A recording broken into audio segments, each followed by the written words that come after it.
कल हमने letter of credit cover किया था और लेटर ऑफ क्रेडिट के बाद एक 2 पेज में थोड़ा सा पोर्शन कवर किया था डॉक्यूमेंट्री कलेक्शन का, जिसमें मैंने बताया था कि डॉक्यूमेंट्री क्रेडिट और डॉक्यूमेंट्री कलेक्शन में बहुत माइनर सा डिफरेंस होता है, पर डिफरेंस होता है। तो आप ये देख लीजिएगा कि आपसे एग्जाम में क्या पूछा गया है, डॉक्यूमेंट्री क्रेडिट या फिर डॉक्यूमेंट्री कलेक्शन।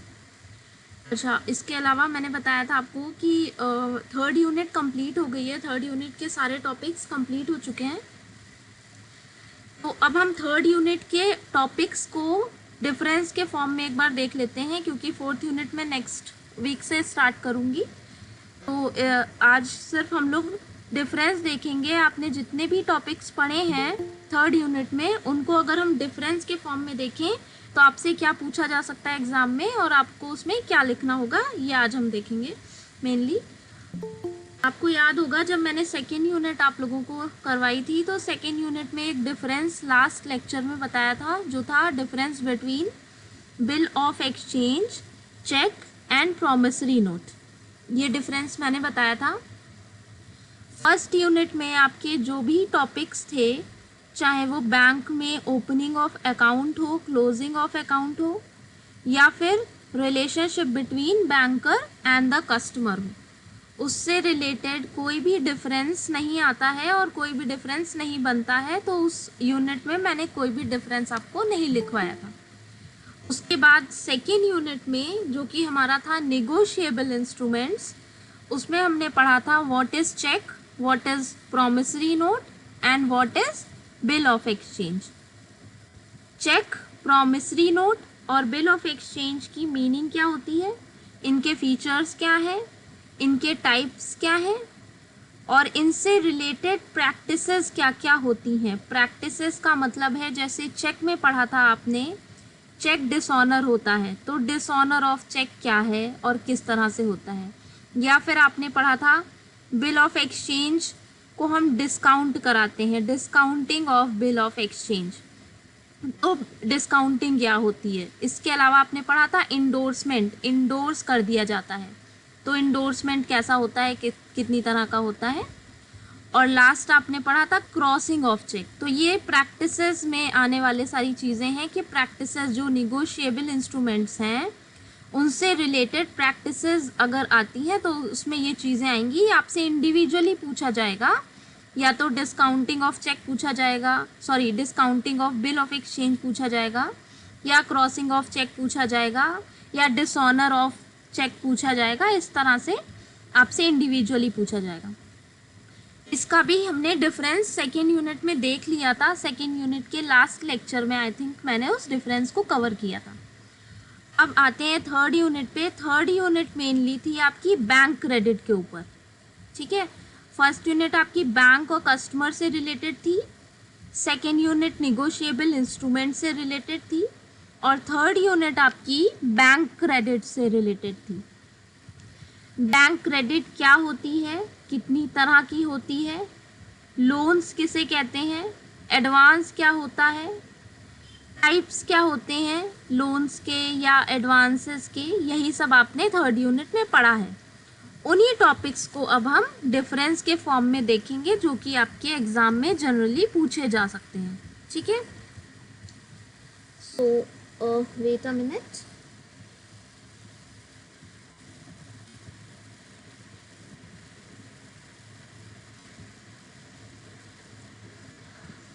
सो देखते हैं, ये हमारा है फर्स्ट डिफरेंस जो है वो है long term, medium term and short term. क्या है ये, loans, long term loans, medium term loans और शॉर्ट टर्म लोन्स। तो देखते हैं, पहला हम इसके मीनिंग और इसके एग्जाम्पल के बेस पर देखेंगे कि इनमें क्या डिफरेंस बनता है, ठीक है। शॉर्ट टर्म से स्टार्ट करते हैं। राइट में देखिए लिखा हुआ है शॉर्ट टर्म, क्या लिखा है इसमें, finances day to day trading of the business. Business के डे टू डे वर्क को फाइनेंस करने के लिए जो लोन लेते हैं उसे क्या कहते हैं, उसे कहते हैं short term loans. Short term loans आपको इसके नाम से पता चल रहा होगा, शॉर्ट टर्म छोटे टर्म के लिए, छोटे समय के लिए, है ना, कम समय के लिए जो लोन लिया जाता है उसे हम कहते हैं शॉर्ट टर्म लोन।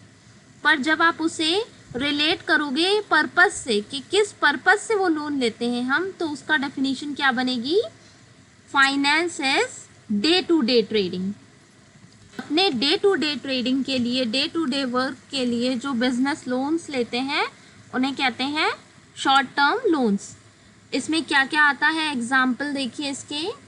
जैसे कि आपका ओवरड्राफ्ट है, जैसे कि आपका ट्रेड क्रेडिटर्स है। क्रेडिटर्स को आपको याद होगा, आप करंट में लिखते थे ना, करंट लायबिलिटी मानते थे। अच्छा, शॉर्ट टर्म बैंक लोन से आपने कम समय के लिए बैंक से लोन ले रखा है, या फिर आपकी फैक्टरिंग, ठीक है। तो ये सारी चीज़ें क्या है, ये आपकी आती हैं शॉर्ट टर्म लोन्स में, ठीक है। अब हम आते हैं मीडियम टर्म लोन पे। मीडियम टर्म लोन हमारे होते हैं फाइनेंसेस मेजर प्रोजेक्ट्स और assets with a long life. क्या मतलब हुआ इसका? इसका मतलब हुआ जो हम शॉर्ट टर्म लोन्स ले रहे थे वो किसके लिए थे? कम समय के लिए थे और डे टू डे वर्क को फाइनेंस करने के लिए थे। पर जो हमारे मीडियम टर्म लोन्स हैं वो किस पर्पस से लिए जाते हैं? वो लिए जाते हैं मेनली आपके मेजर प्रोजेक्ट्स को फाइनेंस करने के लिए या फिर एसेट्स को खरीदने के लिए। जैसे कि आपको अगर सपोज अपने फैक्ट्री में कोई प्लांट लगाना है, कोई मशीनरी लगानी है, तो आप जो लोन लेते हो बैंक से, जैसे कि आपने सपोज लोन लिया 3 साल का, 5 साल का, तो वो किस में आएगा? वो आएगा आपका मीडियम टर्म लोन में, ठीक है। इसमें आपका देखिए एग्जांपल्स में क्या दिया है। पहला है बैंक लोन्स। जो मीडियम टर्म लोन्स होते हैं बैंक के 2 साल, 3 साल, 5 साल के लिए, उसे हम कहते हैं बैंक लोन्स या बैंक मीडियम टर्म लोन्स भी कह सकते हो। दूसरा है हमारा लीजिंग। लीज पे आपको पता होगा, लीज पर हम क्या करते हैं? ज़मीन को लेते हैं या फिर किसी भी तरह का प्लांट मशीनरी लेते हैं। तो लीज पर जब हम चीज़ों को लेते हैं तो वो कुछ समय के लिए होता है, कुछ सालों के लिए, है ना, परमानेंट नहीं होता है। और लीज बहुत कम समय के लिए भी नहीं होती है ना, 1 महीने 2 महीने के लिए नहीं, कुछ थोड़ा लंबा समय होगा। तो जो excuse me ma'am. Hello ma'am, मैं चांदनी बोल रही हूँ, इंटरप्रेटर। मैम, आपकी आवाज़ क्लियर नहीं आ रही है, कट रही अच्छा है मैम, बीच बीच। ठीक है मैम। देखिए फिर से मैं नेटवर्क नहीं, जहाँ जिस कोई नहीं, आप यहीं से स्टार्ट कर दीजिए जहाँ पे लास्ट पॉइंट से ही। ओके। तो मीडियम टर्म लोन्स में आपके bank loans, leasing, hire purchase. Hire purchase जब आप इंस्टॉलमेंट में जैसे हायर करके उसको लेते हो ना कुछ समय के लिए। और आपके गवर्नमेंट ग्रांट्स, गवर्नमेंट जो आपको ग्रांट्स देती हैं टाइम टाइम पे प्रोजेक्ट्स को पूरा करने के लिए, तो उस तरह की जो ग्रांट्स होती है वो भी मीडियम टर्म में आएंगी, ठीक है। लॉन्ग टर्म, लॉन्ग टर्म में आपके आएंगे finances the whole business over many years. जब आप पूरे के पूरे बिजनेस को फाइनेंस करने के लिए लोन लेते हो और बहुत बड़ी अमाउंट में लोन लेते हो और बहुत लंबे समय के लिए लोन लेते हो, तो वो किस में आएगा? वो आएगा लॉन्ग टर्म में। शॉर्ट टर्म में आया आपका day to day financing, day to day work को फाइनेंस करने के लिए। मीडियम टर्म में आया आपके प्रोजेक्ट्स को फाइनेंस करने के लिए। और लॉन्ग टर्म में आया बहुत लंबे समय के लिए ओवरऑल बिजनेस को फाइनेंस करने के लिए, ठीक है। स्कोप बढ़ता जा रहा है। शॉर्ट टर्म में स्कोप कम था, मीडियम में स्कोप उससे ज़्यादा हुआ और लॉन्ग टर्म में स्कोप सबसे ज़्यादा है, ठीक है। और क्योंकि यहाँ पे टर्म लगा है तो आपको ध्यान रखना होगा कि शॉर्ट टर्म कम समय के लिए है, 1 साल या 1 साल से कम के लिए। मीडियम टर्म का मतलब हुआ 1 साल से ज़्यादा के लिए, 1 साल, 2 साल, 5 साल। और लॉन्ग टर्म का मतलब है इससे ज़्यादा, 5 साल से ऊपर, 10 साल, 15 साल, 20 साल। तो इस तरह के लोन्स जो कहलाते हैं वो शॉर्ट टर्म, मीडियम टर्म और आपके लॉन्ग टर्म में क्लासीफाई कर दिए जाएंगे, ठीक है। लॉन्ग टर्म के एग्जांपल्स देख लीजिए, जैसे कि आपका है share capital. Share capital I think जब आपने अकाउंट्स पढ़ा होगा तो उसमें पढ़ा होगा, जब कंपनी स्टार्ट होती है तो वहाँ पर शेयर्स बेचकर और वहाँ पे कैपिटल अरेंज की जाती है, तो शेयर्स के थ्रू वो लॉन्ग टर्म एक तरह का अरेंजमेंट होता है, अमाउंट का, पैसों का अरेंजमेंट वो लॉन्ग टर्म के लिए होता है ना। शेयर्स को बेचकर जब हम उससे रिलेटेड, उससे मतलब उससे अमाउंट इकट्ठा करते हैं तो वो हमारा लॉन्ग टर्म अरेंजमेंट होता है। रिटेन्ड प्रॉफिट, रिटेन्ड प्रॉफिट का मतलब हुआ जैसे कि आपको सपोज 10 लाख का प्रॉफिट हुआ, 10 लाख से आपने 50,000 या 1 लाख रिटेन्ड अर्निंग में डाल दिया, रिजर्व में रख दिया, और बाकी जो प्रॉफिट्स हैं आपके 9 लाख के, 8 लाख के, उसको आपने खर्च किया कहाँ पर, अपनी फैक्ट्री या अपनी कंपनी के मेंटेनेंस में।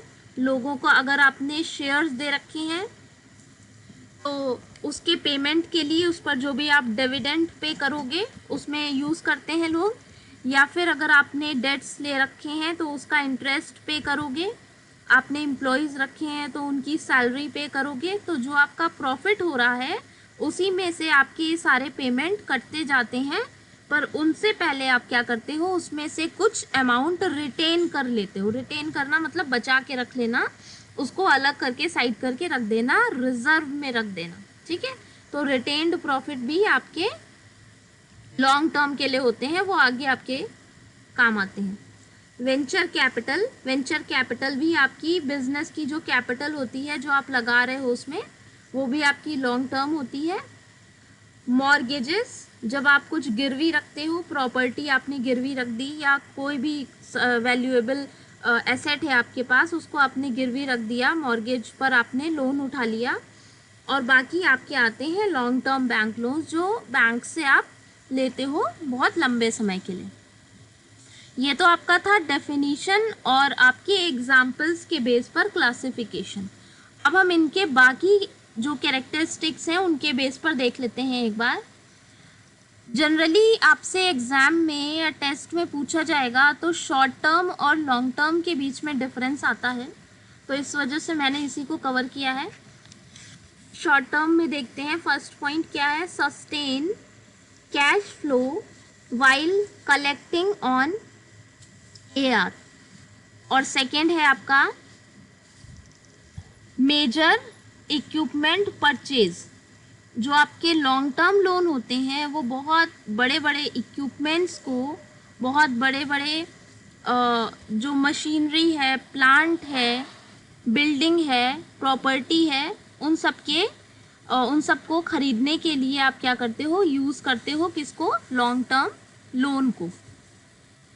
और जो आपके शॉर्ट टर्म लोन्स होते हैं उनको आप क्या करते हो, उनको जो कैश फ्लो आपके डेली पर्पस से जो आप यूज़ कर रहे हो, जैसे कि आप वेजेस दे रहे हो, सैलरीज दे रहे हो, या फिर जो आपकी करंट लायबिलिटीज़ हैं उनका पेमेंट कर रहे हो, उसके लिए यूज़ करते हो, उसके लिए आप सस्टेन करते हो उसको, ठीक है। दूसरा आपका है शॉर्ट टर्म लोन्स में unpredictable circumstances leads to dip in sales, और दूसरा है आपका बिल्डिंग परचेजेस और रियल एस्टेट नीड्स। जब आपके अनप्रिडिक्टेबल सर्कमस्टांसेस होते हैं, कुछ आपको लॉस हो जाता है किसी भी तरह की, सपोज जैसे कि बिजनेस कुछ टाइम के लिए बंद हो गया था अभी रिसेंटली, तो उस टाइम पे क्या था कि जो आपकी सेल्स होती है वो घट जाती है, और तब आप उन ज़रूरतों को पूरा करने के लिए भी शॉर्ट टर्म लोन्स लेते हो। लेकिन जो आपके लॉन्ग टर्म लोन्स होते हैं वो किस लिए होते हैं, वो इस तरह की नीड्स को पूरा करने के लिए नहीं होते हैं। वो किस लिए होते हैं, वो हैवी परचेजेस के लिए होते हैं। हैवी परचेजेस का मतलब आपको बिल्डिंग लेनी है, आपको फैक्ट्री लेनी है, आपको किसी भी तरह की कोई भी प्रॉपर्टी और एसेट परचेज करनी है, तो जब आपको बहुत ह्यूज इन्वेस्टमेंट करना होता है तो ये उस पर्पस के लिए होते हैं। और शॉर्ट टर्म लोन्स आप अपने जो छोटे मोटे लॉस होते हैं उसको रिकवर करने के लिए भी इस तरह के लोन्स ले सकते हो। लॉस को रिकवर करने के लिए आप लॉन्ग टर्म लोन्स नहीं लेते हो। कौन से लोन्स लेते हो, शॉर्ट टर्म लोन्स लेते हो। Stock, inventory prior too busy season.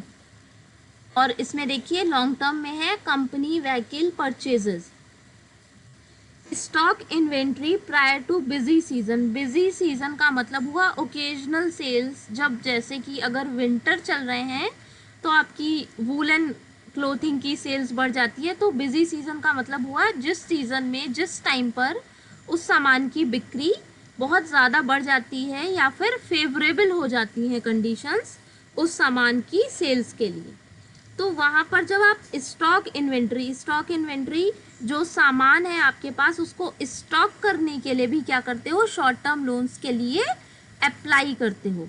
अगर आप किसी बिजनेस में हो और आप कुछ सामान बेचते हो तो सीजनल सेल के लिए जब आप स्टॉक करते हो सामान को, तो उस स्टॉक को खरीदने के लिए जब आप शॉर्ट टर्म मतलब आपको पैसों की ज़रूरत होती है, तब आप किसके लिए अप्लाई करते हो, आप अप्लाई करते हो शॉर्ट टर्म लोन्स के लिए।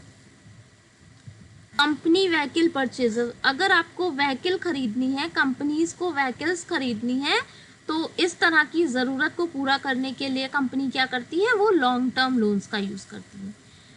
ओवरऑल देखिए, जब आपको इक्विपमेंट्स खरीदने हैं, प्लांट्स एंड मशीनरी खरीदनी है, बिल्डिंग खरीदनी है, प्रॉपर्टी खरीदनी है, लैंड खरीदनी है या फिर व्हीकल्स खरीदनी है ना, ये सारे क्या है, हैवी परचेजेस हैं। बहुत ह्यूज अमाउंट में इस पर पैसा लगेगा और इस तरह की जो चीज़ें होती हैं वो लॉन्ग टर्म के लिए होती हैं। आपने एक बार परचेज कर लिया फिर वो बहुत लंबे समय तक चलती हैं। तो हैवी परचेजेस और इस तरह के लॉन्ग टर्म परचेजेस के लिए हम क्या करते हैं, लॉन्ग टर्म लोन्स का यूज़ करते हैं। और शॉर्ट टर्म लोन्स का यूज़ करते हैं हम अपने day to day cash flow को सस्टेन करने के लिए, लिक्विडिटी बनाए रखने के लिए, अगर हमें कोई लॉस हो गया है तो उसे रिकवर करने के लिए, छोटे मोटे लॉसेस को, या फिर आपके ओकेजनल सेल्स के टाइम पे, बिजी सीजन के टाइम पे अपनी इन्वेंट्री को मेंटेन करने के लिए। तो इस तरह की ज़रूरत पूरा करने के लिए हम क्या करते हैं, हम शॉर्ट टर्म लोन्स को यूज़ करते हैं। ठीक है, अब इसमें बाकी पॉइंट्स लगभग उसी से मिलते जुलते हैं, आपको देखकर समझ में आ रहा होगा। फोर्थ पॉइंट में देखिए लिखा है seasonal businesses with short term additional staffing needs. Suppose आपके बिजनेस में जो भी आप सामान सेल कर रहे हो उसका सीज़न चल रहा है, सीजनिंग ओकेजनल सेल या सीजनल सेल है, सीज़न चल रहा है उस समय, तो आप क्या करोगे, आपको स्टाफ की ज़रूरत होगी, एडिशनल स्टाफ, जो आपका परमानेंट स्टाफ है उसके अलावा एडिशनल स्टाफ की ज़रूरत पड़ती है। एडिशनल स्टाफ के वेजेस और सैलरीज का पेमेंट करने के लिए भी business enterprises short term loans का यूज़ करती हैं। और यहाँ पर क्या है, मेजर बिल्डिंग इन्हांसमेंट, आप अपनी फैक्ट्री के, ऑफिस के या बिल्डिंग के मेंटेनेंस के लिए, उसके रिनोवेशन के लिए, उसकी इन्हांसमेंट के लिए जब आपको ज़रूरत पड़ती है पैसों की और फिर आप अप्लाई करते हो, तो आप किसके लिए अप्लाई करते हो, आप लॉन्ग टर्म लोन्स के लिए अप्लाई करते हो। ठीक है, स्मॉल इक्विपमेंट परचेज, स्मॉल, अगर आपको छोटी मोटी मशीनरी, छोटे इक्विपमेंट्स की ज़रूरत है तो आप स्मॉल इक्विपमेंट्स के लिए आप शॉर्ट टर्म लोन्स में जाते हो। और अगर आपको फ्रेंचाइजी लेनी है किसी भी ब्रांड की तो आप क्या करते हो, आप लॉन्ग टर्म लोन्स में जाते हो।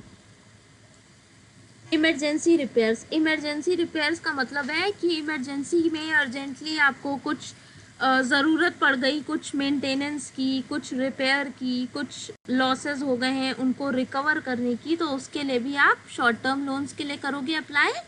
और अगर आपको कोई बिजनेस एक्वायर करना है, ख़रीदना है, आपका ऑलरेडी एक बिजनेस चल रहा है, कोई और बिजनेस परचेज करना है, बिल्डिंग ऑफिस परचेज करना है उनका, तो आप क्या करोगे, आप लॉन्ग टर्म लोन्स के। तो ये लॉन्ग टर्म नीड्स हैं, कहीं ना कहीं आपको देखकर समझ में आ रहा होगा, और ये सारी आपकी शॉर्ट टर्म नीड्स हैं।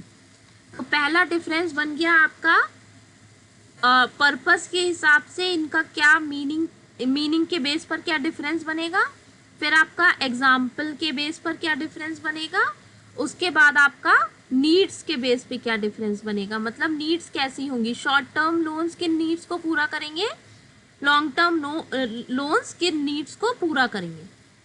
इसके अलावा कुछ बेसिक डिफरेंस और होते हैं, जैसे कि आप इसमें टाइम डिफरेंस दिखा सकते हो।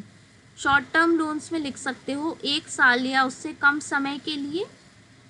लॉन्ग टर्म लोन्स में लिख सकते हो एक साल से ज़्यादा समय के लिए। 1 साल से ज़्यादा समय के लिए जनरली मीडियम आएगा, मीडियम टर्म। 5 साल से जब आप ऊपर गए तब उसमें आएगा आपका लॉन्ग टर्म लोन्स। एग्जाम्पल में आप लिख सकते हो 10 साल 15 साल के जो लोन होते हैं वो लॉन्ग टर्म लोन्स की कैटेगरी में आते हैं।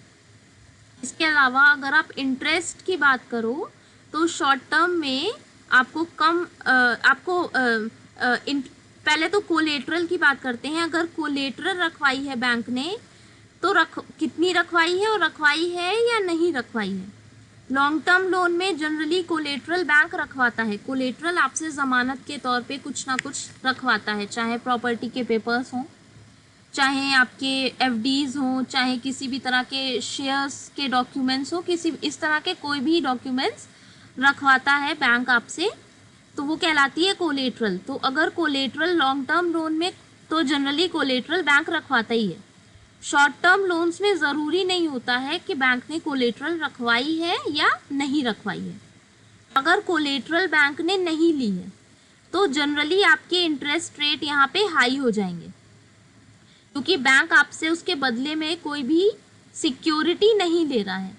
On the other hand long term loans की बात करें तो लॉन्ग टर्म लोन्स में बैंक कोलेटरल रखवाता है जनरली, और कोलेटरल रखवाने की वजह से यहाँ पर आपके जो इंटरेस्ट रेट हैं वो कंपैरेटिवली कम हो जाते हैं।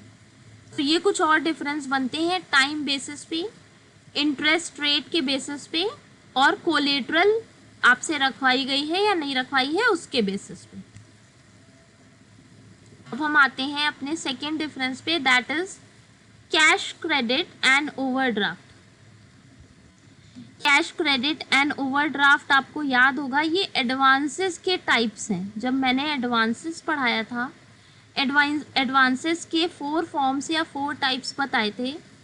पहला था कैश क्रेडिट, दूसरा था ओवरड्राफ्ट, तीसरा था शॉर्ट टर्म लोन्स, और चौथा था बिल परचेज, जिसे हम कहते हैं discounting of bill of exchange. Cash credit और ओवरड्राफ्ट में डिफरेंस देखते हैं। फर्स्ट पॉइंट है इसका, it is a short term loan provided to companies to fulfil their working capital requirement. और ओवरड्राफ्ट में देखिए क्या है, facility provided to the companies to withdraw in excess of their balances. क्या मतलब हुआ, कैश क्रेडिट में हमें ये छूट मिलती है कि आप अपनी वर्किंग कैपिटल की रिक्वायरमेंट्स को पूरा करने के लिए इस तरह की फैसिलिटी ले सकते हो, अवेल कर सकते हो।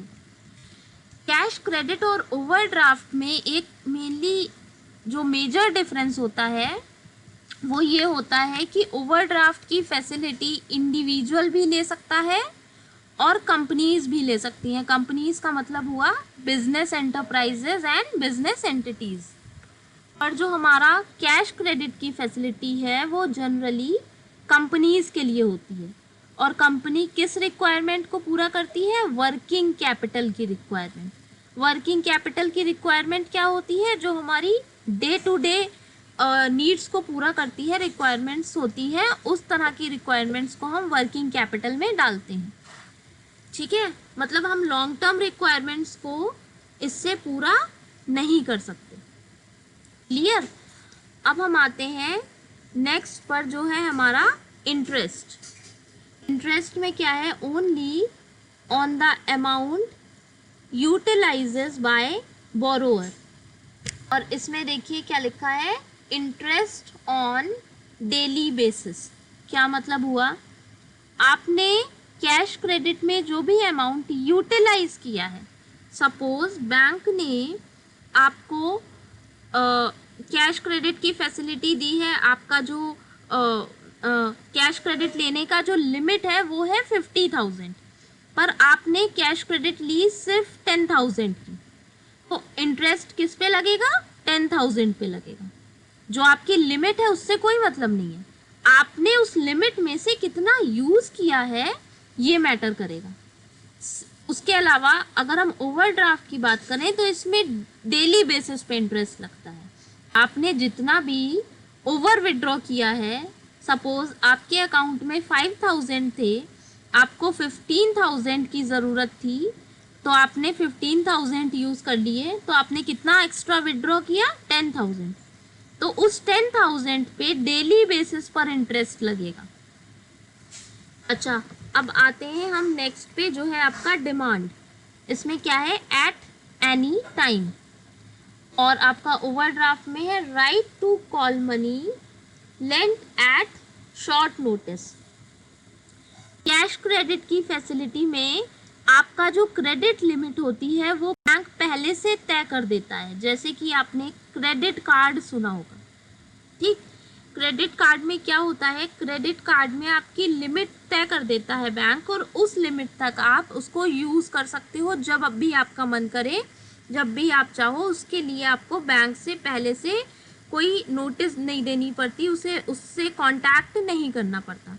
तो कैश क्रेडिट में भी जो आपकी लिमिट तय की है बैंक ने, उस लिमिट तक आप कभी भी उसको यूज़ कर सकते हो। पर जब हम ओवरड्राफ्ट की बात करते हैं तो यहाँ पे क्या होता है? हमें शॉर्ट नोटिस देनी पड़ती है ओवरड्राफ्ट की फैसिलिटी को अवेल करने के लिए।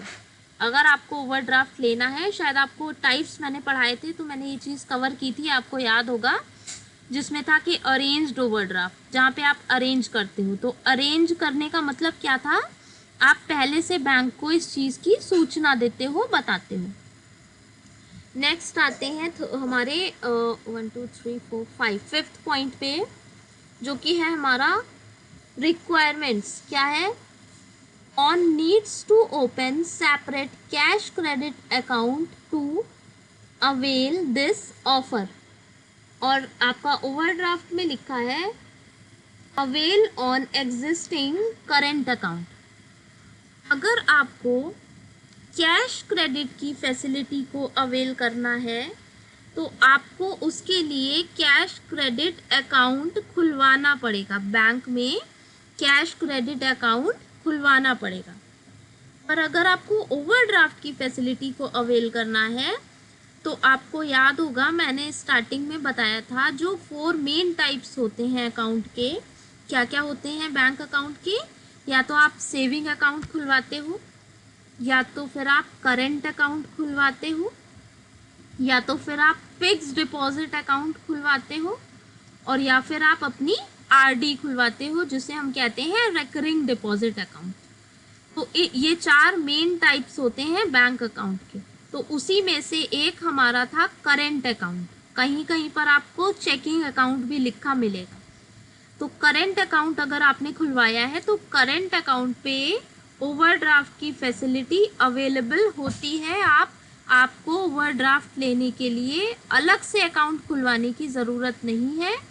करेंट अकाउंट होने पर उसी अकाउंट के थ्रू आप इस फैसिलिटी को अवेल कर सकते हो।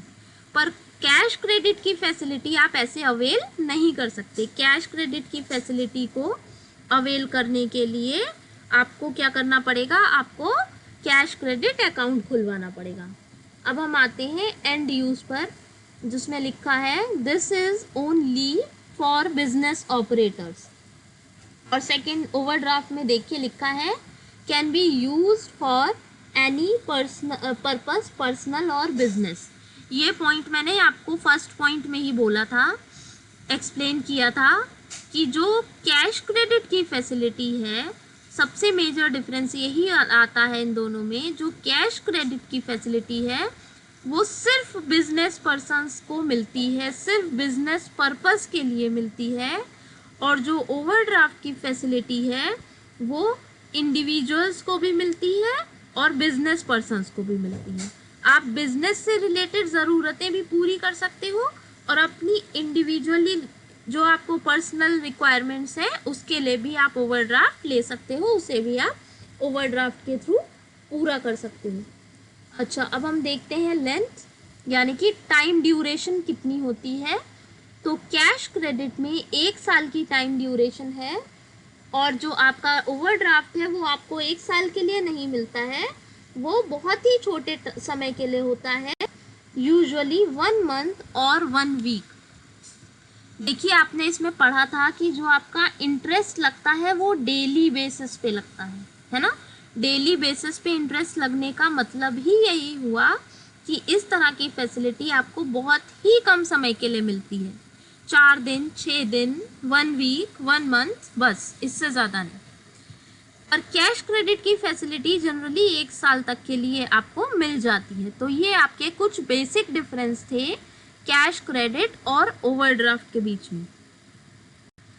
तो हमने शॉर्ट टर्म, मीडियम टर्म और लॉन्ग टर्म देख लिया, और आप कैश क्रेडिट और ओवरड्राफ्ट देख लिया।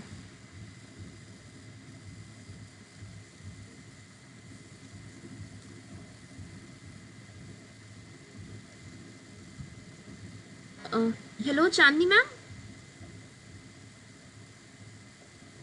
Yes ma'am. मैम मैं अभी 5 मिनट और कंटिन्यू कर दूं। हेलो